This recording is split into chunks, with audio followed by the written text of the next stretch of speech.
ברוכים הבאים לפרק נוסף של על האקטואליה. היום נצלול לתוצאות של המבצע שלנו באיראן, על המעורבות האמריקאית במבצע באיראן, ונדבר גם קצת על הכיס שלנו. למה מצד אחד אנחנו כל כך עשירים, ומצד שני הכל כל כך יקר לנו. פתיח ומתחילים.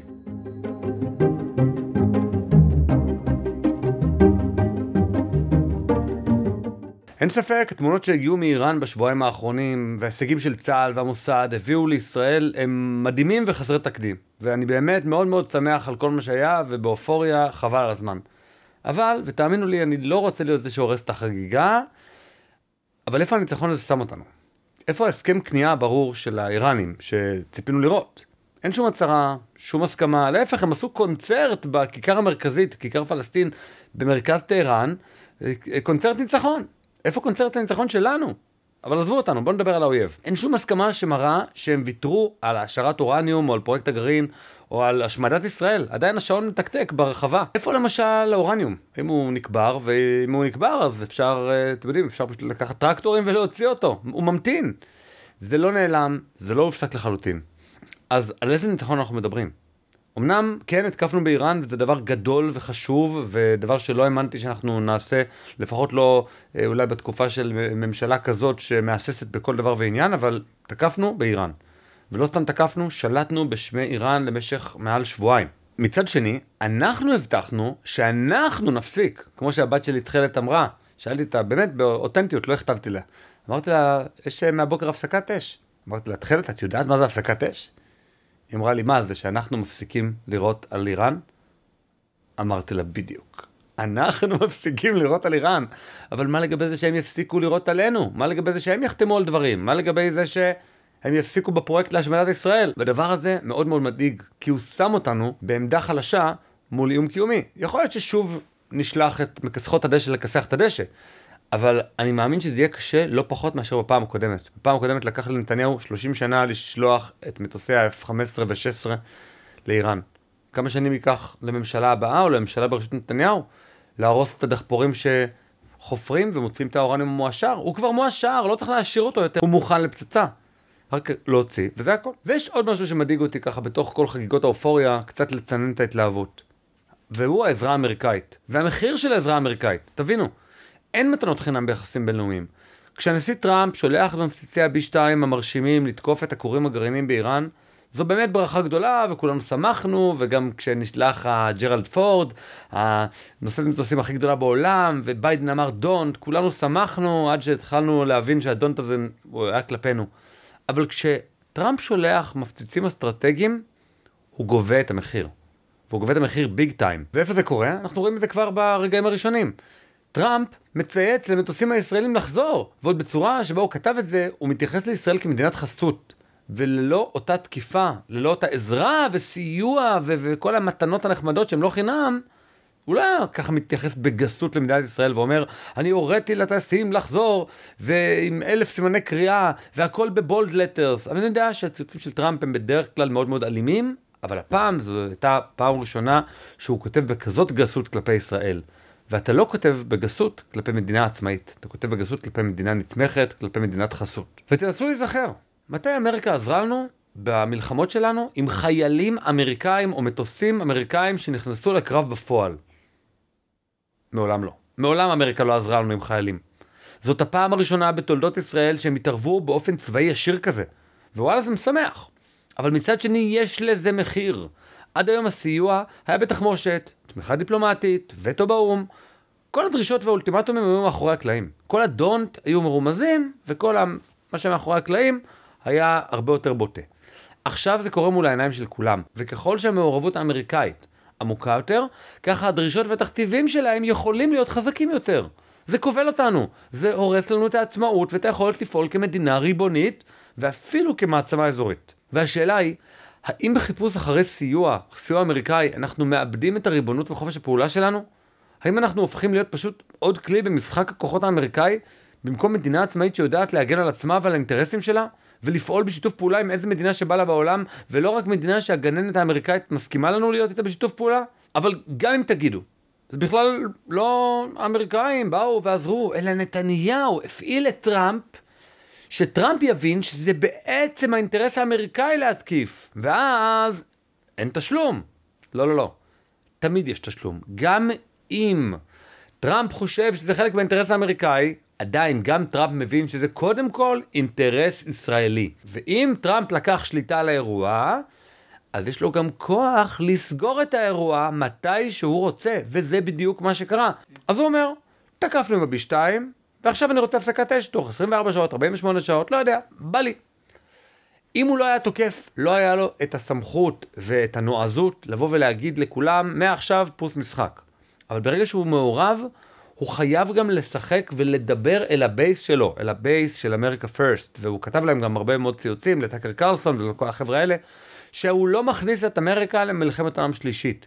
וכדי לזכות בנקודות בבית האמריקאי, בתוך המפלגה הרפובליקנית, הוא היה חייב להראות להם שהוא עוצר את התקיפה הזאת, ולא מאפשר להיכנס לתוך מלחמה עקובה מדם, לתוך מלחמת העולם שלישית, או לתוך משהו שעלול להיות יותר מדי נפיץ. ואם הוא לא היה נכנס, אז הוא לא היה חייב להגיד מול הבייס האמריקאי, אני סוגר את האירוע. לא חייב. ישראל נלחמת, אנחנו נותנים להם חימוש, איראן גרעינית מהווה סכנה על שלום העולם, ונגמר הסיפור.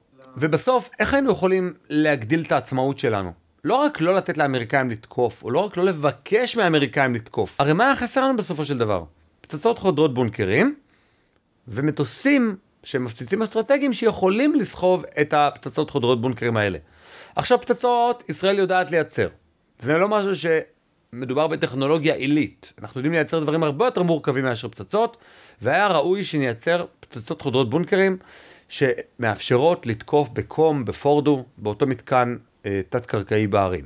ומפציצים אסטרטגיים, או לקנות מארצות הברית, והיה דיווח לפני כעשור שאובמה הציע לישראל לרכוש את המפציצים האלה, ואנחנו לא רצינו לרכוש, או שיכולנו להסב איזה מטוס בוינג, או מטוס תדלוק, או מטוס תובלה כבד, למטוס שיכול גם לסחוב פצצות שהן יותר גדולות מפצצות ש-F-16 ו-F-15 יכולים לסחוב. וזו האפשרות של ישראל, ולא ביצענו אותה. מה שבעצם קרה זה שגם בתחום התחמושת עם הארטילריה, וגם בתחום הנשק הקל, האוזים והתבורים, וכל יכולת ייצור הנשק שלנו מאוד מאוד נפגעה. עד שהאמריקאים אמרו לנו באמצע המלחמה, ביידן, ה-M16 שלנו שלא ילכו חס וחלילה לכיתות כוננות ביהודה ושומרון. אם היה לנו, כמו פעם, יכולת ייצור נשק ויכולת ייצור תחמושת עצמאית, לפחות של חלק מסוגי התחמושת, או קווי הספקה רגילים וקבועים מול הרבה מאוד מדינות, ולא רק מול ארצות הברית, אז הייתה לנו הרבה יותר עצמאות. ובאמת האמריקאים לא טיפשים, וכשאובמה ירד מכהונת הנשיאות בשנת 2016, הוא דאג בסוף הכהונה שלו לעשות משהו שהוא לכאורה מתנה, איזה יופי, הגדלה מאוד מאוד גדולה של הסיוע האמריקאי, תוך הבטחה שלנו שנשתמש בכל הכסף הזה רק לרכישה של ציוד אמריקאי. ואז מה בעצם הכלכלנים במשרד האוצר, או נתניהו, או גנץ, שהיה אז רמטכ"ל, מה הם חושבים כל האנשים האלה? הם אומרים, רגע, אפשר לחסוך כסף, לסגור את קווי הייצור שלנו, שגם ככה יש שם עובדים עם קביעות, לא יעילים, מאוגדים בהסתדרות, עם כל החולאים של המגזר הציבורי הישראלי, ואת כל מה שהיה לנו בעצם עצמאי, נקנה מחול באפס כסף, אבל זה לא אפס. אם זה היה אפס, אז לאובמה לא היה אינטרס לתת את זה. בסופו של דבר, כשמדינה אחרת נותנת למדינה אחרת, גם אם בעלת ברית הכי טובה שלה, היא מבקשת משהו אחר בתשלום. והם לא ביקשו את התשלום במשך הרבה מאוד שנים. אבל התשלום הוא חוסר העצמאות. התשלום הוא זה שאין לישראל יכולת יותר לפתוח במלחמות. אין לישראל יכולת לייצר נשק לאורך 1.5 שנה של מלחמה. אין לישראל אפשרות לייצר תבורים ולתת אותם לכיתות הכוננות ביהודה ושומרון. אין לישראל אפשרות להרבה מאוד דברים. ואם הייתה לנו את יכולת החימוש והייצור של כלי הנשק העצמאית, יכולנו להיות מדינה עצמאית. כמו שאנחנו מטביעים מטבע עצמאי שנקרא שקל, ככה צריך גם שתהיה לנו את היכולת העצמאית לייצר תחמושת, כי זה חלק ממה שהופך מדינה לריבונית. היכולת שלה להגן על עצמה, ולא רק היכולת שלה להגן על עצמה לשבוע-שבועיים של מלחמה קצרה, עד שהיא צריכה את המשלוח הבא מארצות הברית. אז תזכרו את הכלל המאוד מאוד חשוב הזה. במדיניות, באסטרטגיה, ביחסים בינלאומיים, ממש כמו בכלכלה. אין מתנות חינם. אין. ומהקשר הגיאופוליטי, בוא נחזור רגע הביתה. בפוסט ממש מעניין שקראתי השבוע של חברי בועז לוי, הוא העלה 2 נתונים מסמרי שיער על כלכלת ישראל. תישארו איתי רגע, אני מבטיח להסביר הכל. הראשון, תוצר לנפש, GDP. במדד הזה ישראל נמצאת במקום ה-16 בעולם. נתון מטורף לחלוטין, לפני גרמניה, צרפת, אנגליה, קנדה, רק 15 מדינות מייצרות יותר מאיתנו פר אזרח בשנה. התוצר לנפש שלנו לפי קרן המטבע הבינלאומית הוא $57,000. בערך 200,000 ש"ח בשנה פר אזרח. זה העושר שאנחנו מייצרים בשנה. אבל כאן מגיע המדד השני. המטריד באמת, תוצר ריאלי לנפש. ובמדד הזה ישראל צונחת ממקום ה-16 למקום ה-35, שזה הרבה יותר בינוני. ושימו לב, את המדד הראשון של המקום 16 בעולם, וזה דוקטור גיא בכור כל הזמן מצטט, עברנו את גרמניה, עברנו את בריטניה, עברנו את זה, עברנו את זה. אבל לא ככה מודדים, מודדים תוצר ריאלי. ואני פה רוצה לדבר על המקור והגורם להפרש בין התוצר הריאלי, שהופך אותנו למדינה ממש עשירה, ומדינה שהיא מהמדינות הכי עשירות בעולם, למקום 35, שזה כבר מקום הרבה יותר בינוני אחרי רוב מדינות אירופה. אז ההבדל הוא כזה, התוצר לנפש הוא כמו המשכורת הלאומית הכוללת. כמה כסף מיוצר במדינה לכל אזרח. אבל התוצר הריאלי לנפש בודק משהו הרבה יותר קריטי. כמה באמת שווה המשכורת הזאת? כמה היא קונה בסופר, בתחנת הדלק, בשכר דירה, במילים אחרות, זה מדד של יוקר מחיה. הפער החריג הזה, שהוא קיים כמעט אך ורק בישראל, בין מקום 16 למקום 35, הוא הסיפור שמתמצת את כלכלת ישראל. מצד אחד יש לנו הון אנושי משובח, יזמות, קדמה, אופי ותרבות שממקמים אותנו בטופ העולמי. אנחנו יודעים לייצר, לחדש, להיות יעילים. אבל מצד שני, בגלל ועדי עובדים חזקים, קבוצות לחץ שפועלות למען עצמן, מגזר ציבורי מנופח ודפוק, מיסוי מוגזם וחלוקת תקציבים מעוותת, כל הכסף שאנחנו מייצרים עובר דילול ופיחות נורא. אנחנו מדרדרים למקום ה-35 במדד הזה שבאמת משקף את העושר שלנו, ולא משקף רק את גודל המשכורת שאחר כך נגזר ממנה אחוזים גדולים עד המשכורת, אתם יודעים, הנטו שנשארנו בכיס. ובשביל להמחיש את זה, בועז לוי נותן דוגמה פשוטה ומפורסמת. קילו דבש. בגרמניה קילו דבש עולה 7.5 יורו, שזה 30 שקלים. בישראל, 40 שקלים. פער של 25%. התוצר לנפש שלנו ושל הגרמנים כמעט זה. אבל כשהוא מתורגם לתוצר ריאלי, כלומר לכוח קנייה, אצלנו $56,000, ואילו בגרמניה הוא מזנק ל$72,000. פער מטורף של 28% בכוח הקנייה. הכסף שלנו פשוט קונה פחות. דרך אגב, הדוגמה הזאת גם רלוונטית במכוניות. למה מכוניות בישראל כל כך יקרות, וכל טיסה קטנה שלנו בחול, גם למדינות עניות יותר מאיתנו, אתה פתאום רואה מכוניות חדשות נוסעות בכבישים. כי בישראל המיסוי על רכב הוא מעל 100%, יחד עם המע"מ והמס בלו ואיגרת רישוי וכל הדברים האלה, בעצם אתה קונה מכונית מאותו יצרן, נגיד יפני, ב-50,000 שקל, ולצרכן הישראלי אתה מוכר ב-100,000 שקל. אז בן אדם לא יקנה ב-100,000 שקל, למרות שהוא יותר עשיר וזה, הוא יקנה מכונית יד שנייה. לעומת זאת, מישהו שהוא קצת פחות עשיר, נגיד שגר בספרד או באיטליה, אין לו את המיסים האלה. אז הוא קונה מכוניות חדשות, ואז אתה מסתנבר כשאתה יוצא לחו"ל, אתה רואה כל מכוניות חדשות ברחוב. איך זה יכול להיות? הכל בגלל המיסים, הוועדים ושאר הדברים שמכבידים על הכלכלה הישראלית. אבל מהמכוניות הנוצצות, בואו נחזור רגע לדבש ולא דברים אחרים. ויש עוד הרבה מאוד מוצרים אחרים, שיש אליהם מכסים מאוד מאוד גבוהים. מס בלו, מע"מ, דלק, רגולציה מטורפת על נדל"ן שמכפילה ומשלשת ומרבעת את כל המחירים שקשורים לנדל"ן, ונדל"ן בסוף מתגלגל להכל. כי גם שלמישהו יש חנות, סתם, חנות פיצוצייה, בסוף גם הוא צריך נדל"ן. לא רק שכר הדירה שלנו צריך נדל"ן.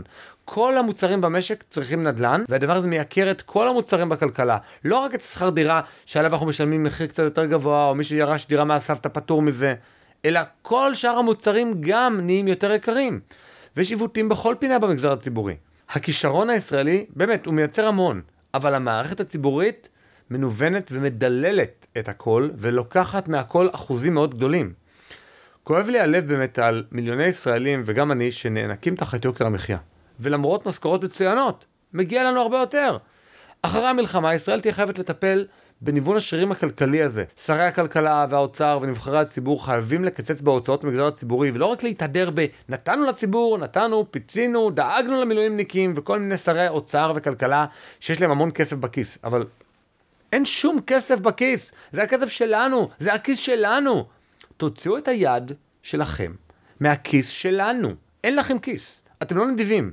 להיות נדיב מכסף של מישהו אחר זו לא נדיבות, זו גניבה. רק ככה נוכל להפוך את ישראל לגן העדן הכלכלי שמגיע לה להיות, ושאנחנו כבר בתוכו, אם רק נחתוך קצת במגזר הציבורי המנופח שלנו. שני נושאים קצרצרים, בואו נראה מה יש לנו פה.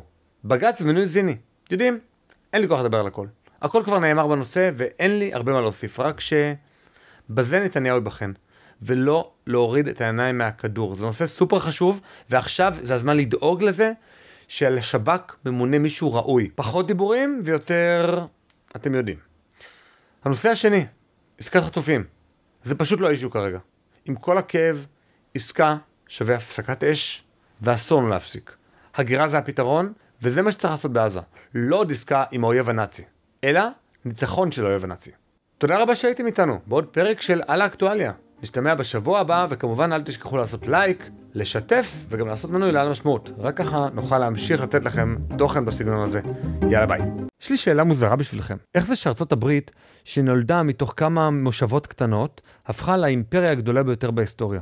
ואיך זה שרוסיה הסובייטית, עם כל הכוח והמשאבים, פשוט התמוטטה? התשובה היא לא טנקים או פצצות. היא נמצאת ברעיונות. ג'ון לוק כתב על זכויות קניין במאה ה-17. מונטסקיה המציא את הפרדת הרשויות. אדם סמית גילה שווקים חופשיים יוצרים אושר. הרעיונות האלה בנו את אמריקה, באופן ממשי. אבל אם הרעיונות כל כך חזקים, למה אנחנו לא מכירים אותם? זה בדיוק מה שאנחנו הולכים לתקן בעל המשמעות פלוס. שיעור שבועי בזום, בכל יום שלישי, שבו נגלה את הרעיונות שבאמת מנהלים את העולם. לא תיאוריה יבשה. הקשר הישיר לחיים שלנו כאן ועכשיו. לרגע ההשקה, 49 שקלים לחודש הראשון. רוצים לדעת איך באמת עובד העולם? הקישור בתיאור. מתחילים ביום שלישי, אני מבטיח שתסתכלו על החדשות אחרת לגמרי.